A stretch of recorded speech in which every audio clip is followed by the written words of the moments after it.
Profetas e Reis. Capítulo 5. O arrependimento de Salomão. 2 vezes durante o reinado de Salomão o Senhor lhe havia aparecido com palavras de aprovação e conselho, na visão noturna em Gibeon, quando a promessa de sabedoria, riquezas e honra foi acompanhada pela admoestação para que permanecesse humilde e obediente, e após a dedicação do templo, quando uma vez mais o Senhor o exortou à fidelidade.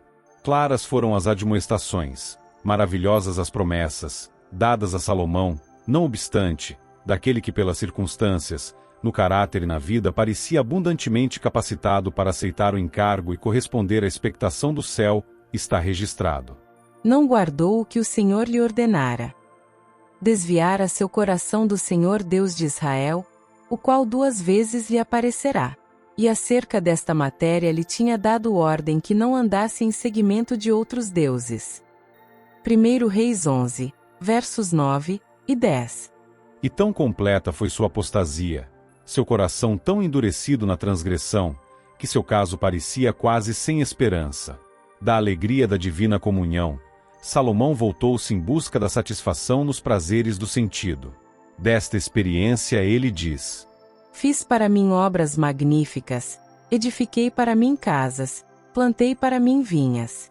Fiz para mim hortas e jardins, adquiri servos e servas, amontoei também para mim prata e ouro, e joias de reis e das províncias, provi-me de cantores e cantoras, e das delícias dos filhos dos homens, e de instrumentos de música de toda a sorte.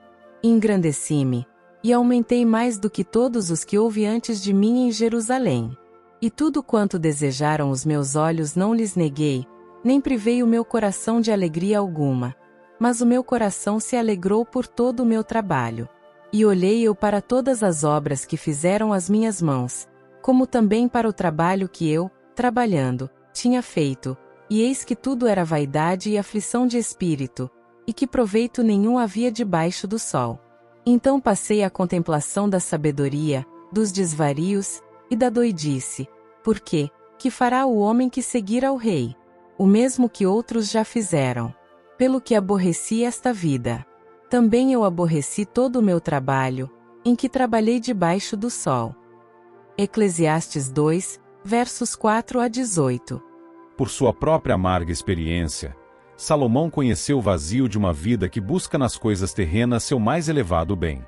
Ele construiu altares aos deuses pagãos, apenas para verificar quão vã é sua promessa de repouso para o espírito. Pensamentos sombrios e importunos perturbavam no dia e noite. Não havia mais para ele qualquer alegria de vida ou paz de mente, e o futuro se mostrava enegrecido com desespero. Contudo, o Senhor não o desamparou. Por mensagens de reprovação e severos juízos, ele procurou despertar o rei para a constatação de sua conduta pecaminosa. Removeu dele seu cuidado protetor, e permitiu que adversários molestassem e enfraquecessem o reino. Levantou, pois, o Senhor a Salomão o adversário, a Hadade, o Edomeu. Também Deus lhe levantou outro adversário, a Rezon, capitão de um esquadrão, porque detestava a Israel, e reinava sobre a Síria. Até Jeroboão, servo de Salomão, varão valente, levantou a sua mão contra o rei. 1 Reis 11, versos 14 a 28. Por fim o Senhor, por intermédio de um profeta, enviou a Salomão a assustadora mensagem. Pois que houve isto em ti, que não guardaste o meu concerto e os meus estatutos que te mandei, certamente rasgarei de ti este reino, e o darei a teu servo. Todavia nos teus dias não o farei, por amor de Davi teu pai, da mão de teu filho o rasgarei. 1 Reis 11, versos 11 e 12. Despertado como de um sonho por esta sentença de juízo pronunciada contra si e sua casa, com a consciência ativada, Salomão começou a ver sua estultícia em sua verdadeira luz. Afligido em espírito, com a mente e corpo debilitados, ele se voltou fatigado e sedento das rotas cisternas terrenas, para beber uma vez mais da fonte da vida. Para ele, afinal, a disciplina do sofrimento tinha realizado sua obra. Longo tempo tinha ele sido perseguido pelo temor de completa ruína, pela incapacidade de abandonar a insensatez, mas agora discerniu na mensagem dada um raio de esperança. Deus não o havia abandonado por completo, mas estava pronto a libertá-lo do cativeiro mais cruel que a sepultura, e do qual não tivera poder para se libertar a si mesmo. Agradecido, Salomão reconheceu o poder e a amorável bondade daquele que mais alto é do que os altos. Eclesiastes 5, verso 8. Em penitência ele começou a retroceder seus passos de onde tinha caído tanto, para o exaltado plano de pureza e santidade. Ele jamais poderia esperar escapar dos ruinosos resultados do pecado. Jamais poderia libertar sua mente de toda lembrança da conduta indulgente para consigo mesmo que havia seguido, mas empenhar-se-ia com fervor em dissuadir outros de irem atrás dos desvarios. Confessaria humildemente o erro de seu procedimento, e ergueria a voz em advertência para que outros não se perdessem irremissivelmente em virtude das influências para o mal que ele tinha posto em operação. O verdadeiro penitente não afasta da lembrança seus pecados passados. Não se mostra alheio aos erros que praticou, tão logo haja alcançado paz. Ele pensa nos que foram levados ao mal por sua conduta, e procura por todas as formas levá-los de volta ao verdadeiro caminho. Quanto mais clara a luz em que entrou, mais forte seu desejo de firmar os pés de outros no caminho reto. Ele não atenua sua perversa conduta, fazendo de seus erros coisa leve, mas levanta o sinal de perigo, para que outros sejam advertidos. Salomão reconheceu que o coração dos filhos dos homens está cheio de maldade, que há desvarios no seu coração. Eclesiastes 9, verso 3. E em outra oportunidade declarou: visto como se não executa logo o juízo sobre a má obra, por isso o coração dos filhos dos homens está inteiramente disposto para praticar o mal. Ainda que o pecador faça mal 100 vezes, e os dias se lhe prolonguem, eu sei com certeza que bem sucede aos que temem a Deus, aos que temerem diante dele. Mas ao ímpio não irá bem, e ele não prolongará os seus dias, será como a sombra, visto que ele não teme diante de Deus. Eclesiastes 8, versos 11 a 13. Pelo espírito de inspiração, o rei relatou para gerações futuras a história de seus anos de dissipação, com suas lições de advertência. E assim, embora a semente que semeou fosse colhida por seu povo em safras de males, não se perdeu inteiramente a obra de sua vida. Com mansidão e humildade, Salomão em seus últimos anos ensinou sabedoria ao povo, e atentou, e esquadrinhou, e compôs muitos provérbios. Ele procurou achar palavras agradáveis, e o escrito é a retidão, palavras de verdade. Ele procurou achar palavras agradáveis, e o escrito é a retidão, palavras de verdade. As palavras dos sábios são como aguilhões, e como pregos bem fixados pelos mestres das congregações, que nos foram dadas pelo único pastor. E, demais disto, filho meu, atenta. Eclesiastes 12, versos 9 a 12. De tudo o que se tem ouvido, o fim é, escreveu ele, teme a Deus, e guarda os seus mandamentos, porque este é o dever de todo o homem. Porque Deus há de trazer a juízo toda a obra, e até o que está encoberto, quer seja bom quer seja mau. Eclesiastes 12, versos 13 e 14. Os posteriores escritos de Salomão revelam que ao sentir mais e mais a impiedade de sua conduta, deu especial atenção a advertir a juventude contra o cair em erros que o tinham conduzido a dissipar por nada os mais escolhidos dons dos céus. Com tristeza e vergonha confessou que no melhor de sua varonilidade, quando devia ter encontrado em Deus seu conforto, seu sustentáculo, sua vida, ele se desviou da luz do céu e sabedoria de Deus, e pôs a idolatria no lugar da adoração a Jeová. E agora, havendo aprendido por triste experiência a loucura de semelhante vida, seu fervente desejo era salvar outros de sorverem a amarga experiência pela qual havia passado. Com tocante ênfase, ele escreveu a respeito dos privilégios e responsabilidades da juventude no serviço de Deus. Verdadeiramente suave é a luz, e agradável é aos olhos ver o sol. Mas se o homem viver muitos anos, e em todos eles se alegrar, também se deve lembrar dos dias das trevas, porque hão de ser muitos. Tudo quanto sucede é vaidade. Alegra-te, mancebo, na tua mocidade, e recreie-se o teu coração nos dias da tua mocidade, e anda pelos caminhos do teu coração, e pela vista dos teus olhos, sabe, porém, que por todas estas coisas te trará Deus a juízo. Afasta, pois, a ira do teu coração, e remove da tua carne o mal, porque a adolescência e a juventude são vaidade.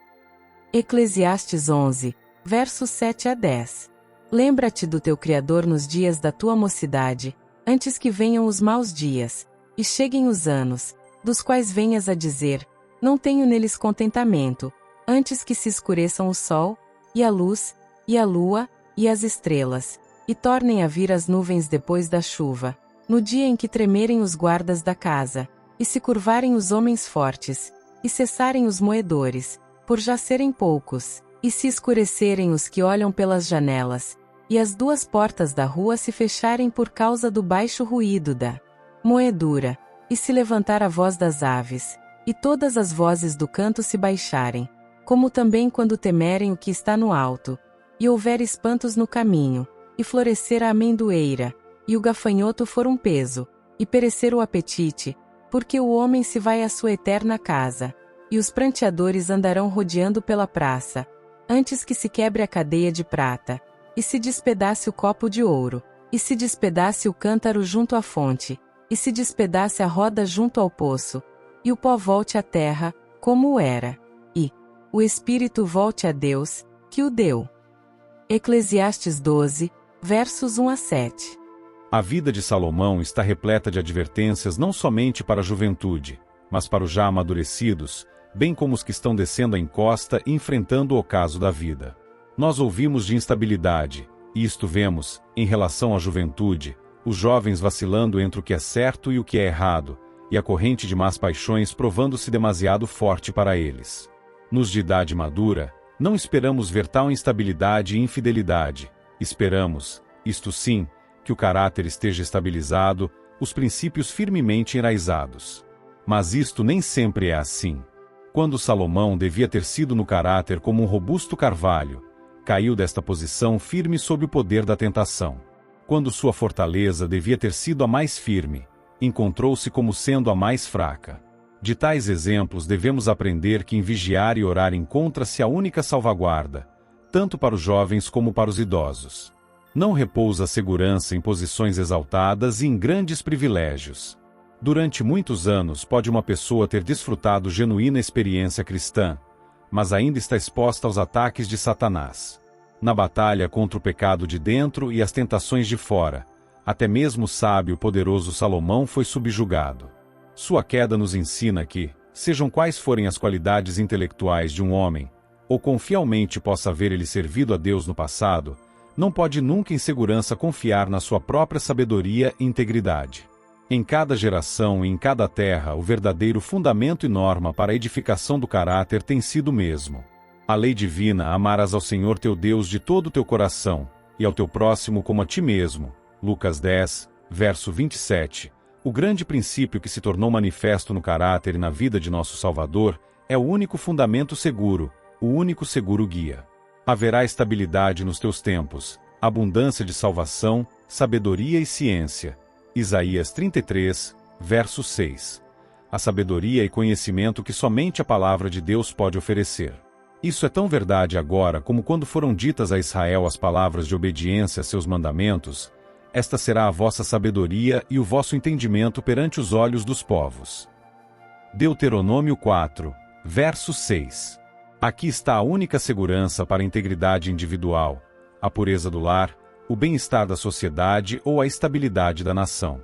Em meio a todas as perplexidades e perigos e reivindicações em conflito da vida, a única salvaguarda e regra segura é fazer o que Deus diz.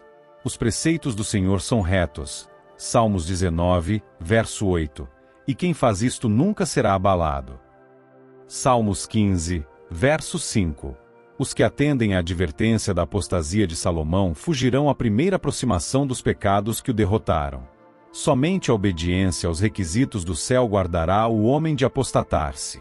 Deus tem concedido ao homem grande luz e muitas bênçãos, mas a menos que esta luz e estas bênçãos sejam aceitas, não estarão seguros contra a desobediência e apostasia.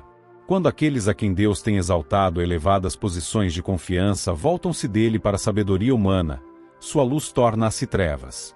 As habilidades que lhe foram confiadas tornam-se um laço. Até que o conflito esteja terminado, haverá os que se afastarão de Deus. Satanás de tal modo configurará circunstâncias que, a menos que sejamos guardados pelo divino poder, debilitarão quase imperceptivelmente as fortificações da alma. Precisamos inquirir a cada passo: é este o caminho do Senhor? Por todo o tempo quanto durar a vida, haverá necessidade de guardar as afeições e paixões com firme propósito. Nenhum momento nos podemos sentir seguros, exceto quando podemos confiar em Deus, a vida escondida com Cristo. Vigilância e oração constituem a salvaguarda da pureza. Todos os que penetrarem na cidade de Deus, hão de fazê-lo pela porta estreita, por angustiante esforço, pois não entrará nela coisa alguma que contamine. Apocalipse 21, verso 27. Mas ninguém que tenha caído deve se desesperar. Homens encanecidos, uma vez honrados por Deus, podem ter envelhecido suas almas, sacrificando a virtude no altar da luxúria, mas se arrependem, abandonam o pecado e voltam-se para Deus, há ainda esperança para eles. Aquele que declara: "Se fiel até a morte, e dar-te-ei a coroa da vida." Apocalipse 2, verso 10, faz também o convite: deixe o ímpio seu caminho, e o homem maligno seus pensamentos, e se converta ao Senhor, que se compadecerá dele, torne para o nosso Deus, porque grandioso é em perdoar. Isaías 55, verso 7. Deus odeia o pecado, mas ama o pecador. Eu sararei sua perversão. Ele declara: eu voluntariamente os amarei. Oséias 14, verso 4. O arrependimento de Salomão foi sincero, mas o dano que o exemplo de suas más práticas produzira não podia ser desfeito. Durante sua apostasia, houve no reino homens que permaneceram fiéis a seu encargo, mantendo sua pureza e lealdade. Muitos, porém, foram levados a se transviarem, e as forças do mal postas em operação pela introdução da idolatria e práticas mundanas não poderiam facilmente ser detidas pelo penitente rei. Sua influência para o bem fora grandemente enfraquecida. Muitos hesitavam em depositar inteira confiança em sua guia. Embora o rei confessasse o seu pecado e escrevesse, para benefício das futuras gerações, o registro de sua estultícia e arrependimento, não poderia ele jamais esperar destruir completamente a danosa influência de suas obras más. Encorajados por sua apostasia, muitos continuaram a praticar o mal, e o mal somente. E na conduta descendente de muitos dos príncipes que o seguiram, pode ser assinalada a má influência que levou à prostituição das faculdades que Deus lhe dera. Na angústia de amarga reflexão sobre o mal da sua conduta, Salomão foi constrangido a declarar: melhor é a sabedoria do que as armas de guerra, mas um só pecador destrói muitos bens. Eclesiastes 9, verso 18. Ainda há um mal que vi debaixo do sol, como o erro que procede do governador. Ao tolo assentam-no em grandes alturas.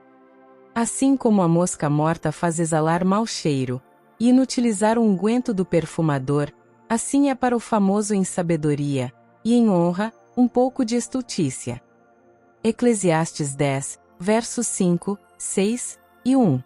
Entre as muitas lições ensinadas pela vida de Salomão, nenhuma é mais fortemente salientada que o poder da influência para o bem ou para o mal. Restrita como possa ser nossa esfera de ação, ainda exercemos uma influência para bem-estar ou aflição. Além de nosso conhecimento ou controle, ela atua sobre outros na forma de bênção ou maldição. Pode estar carregada com a melancolia do descontentamento e egoísmo, ou envenenada com a infecção mortal de algum pecado acariciado, ou pode estar saturada com o vivificante poder da fé, coragem e esperança, e dulcificada com a fragrância do amor. Mas ela será poderosa, sem dúvida, para o bem ou para o mal. Que nossa influência seja um cheiro de morte para a morte é um pensamento pavoroso, mas possível. Uma alma transviada, com a perda da eterna bem-aventurança, quem pode avaliar o dano e, no entanto, um ato imprudente, uma palavra irrefletida de nossa parte, pode exercer tão profunda influência na vida de outro, que se provará a ruína de sua alma. Uma mancha no caráter pode afastar de Cristo a muitos. Assim como a semente plantada produz uma colheita, quando esta é semeada, a colheita final é multiplicada. Em nossa relação com outros, esta lei prova-se verdadeira. Cada ação, cada palavra, é uma semente que dará fruto. Cada ato de meditada bondade, de obediência, de abnegação, reproduzirá isso mesmo em outros, e por meio destes em outros ainda. Assim, cada ato de inveja, de malícia, de dissensão, é uma semente que produzirá uma raiz de amargura. Hebreus 12, verso 15. pela qual muitos serão afetados. E quão maior número esses muitos, envenenarão assim, a semeadura do bem e do mal perdura pelo tempo e pela eternidade.